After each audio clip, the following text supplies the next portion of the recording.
Assalamualaikum warahmatullahi wabarakatuh. Selamat berjumpa kembali di channel Guru Desa bersama Pak Guru Giarno di mata pelajaran Bahasa Indonesia fase D kelas 7 semester 1 dengan materi menyimpulkan teks cerita fantasi. Capaian pembelajaran.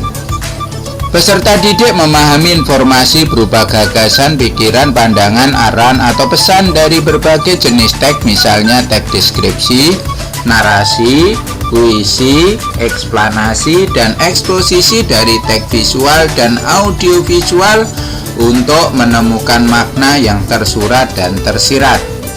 Tujuan pembelajaran: setelah menyaksikan dan mengamati video pembelajaran dan slide PowerPoint, peserta didik dapat menceritakan kembali isi cerita narasi yang dibaca dan didengar dengan tepat.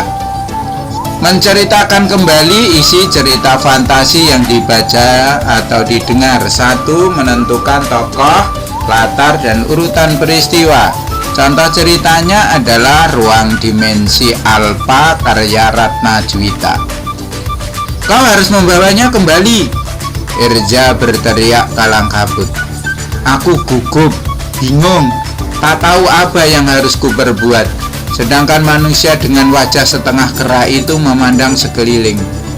Manusia purba itu menemaniku ketika aku memasuki dimensi Alpha. Tanpa kusadari ia mengikutiku. Manusia purba itu akan mati jika tidak kembali dalam waktu 12 jam. Aku harus membawa dia kembali, teriakku. Irza mengempaskan tubuhnya pada meja kontrol laboratorium dengan kesal. Ardi berteriak lantang, "Jangan main-main, Don!" Ardi menatapku dengan tajam. Padahal Irza tercekat. Aku tahu, kita tinggal punya waktu 8 jam. Aku terus berusaha meyakinkan sahabat-sahabatku. Jika kamu mengembalikan manusia purba melebihi 8 jam, berarti tamat riwayatmu. Kembali Irza dan Ardi menatap tajam. Aku mengotak-atik komputer Luminaku dengan cepat. Aku memutuskan untuk tetap mengembalikan manusia purba itu. Sistem oke. Manusia purba itu harus hidup. Setiap makhluk berhak untuk hidup. Aku yang membawanya, aku juga yang harus mengembalikannya. Orang tuaku tak pernah mengajarkanku untuk melarikan diri sesulit apapun masalah yang kuhadapi. Klik tombol run pada layar monitor Lumina di depanku dan diikuti gelombang biru mirip aurora memenuhi ruangan. Pagar asteroid terbuka lebar, memberikan ruang cukup untuk kulewati bersama manusia purba itu. Ruangan penuh asap dengan pohon-pohon yang meranggas. Hampir 8 jam, manusia purba tetap memegang tanganku. Kurang 10 menit, aku lepaskan tangan manusia purba. Kujabat erat dan aku lari menuju lorong dimensi Alpha. Kurang 10 menit lagi waktu yang tersisa dan aku masih di lorong dimensi Alpha. Aku berpikir ini takdir akhir hidupku. Tiba-tiba aku dengar teriakan keras dan guncangan hebat. Aku terlempar kembali ke laboratoriumku. Alarm berbunyi. Gelombang dimensi Alpha semakin mengecil. Badanku lemas seakan rontok semua sendiku. Aku menengadah dan kulihat sahabat-sahabatku mengelilingiku. Semua alat di laboratorium ini pecah berantakan. Tinggal laptop Luminaku yang masih menyala. Ardi, maafkan aku. Maaf telah merusak laboratorium untuk penelitian ini, kataku menghibah.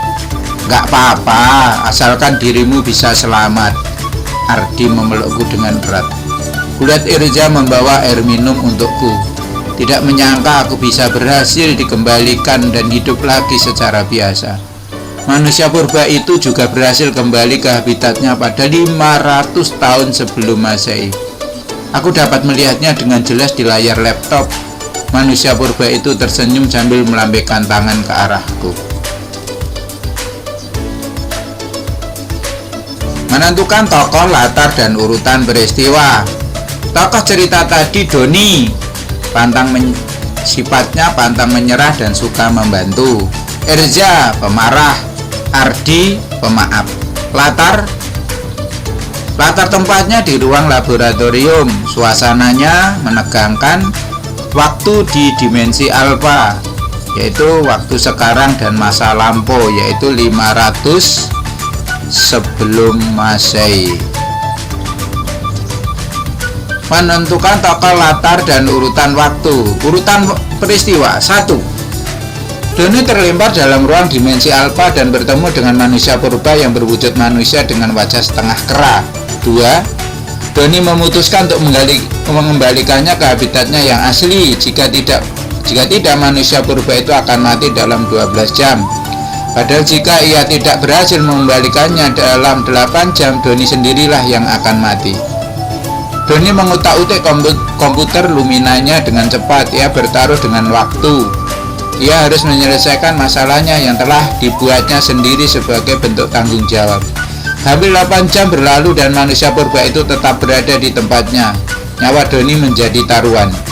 Terjadi guncangan hebat dan suara teriakan yang keras sekali. Doni tiba-tiba terlempar kembali ke laboratoriumnya.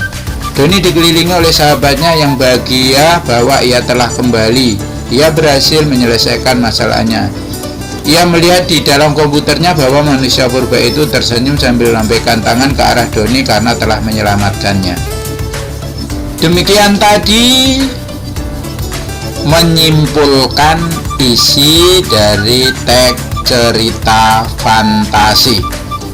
Mudah-mudahan anak-anakku semuanya mudah memahaminya sehingga bisa menerapkan untuk pembelajaran lainnya. Akhirul kalam, wabillahi taufik wal hidayah. Assalamualaikum warahmatullahi wabarakatuh.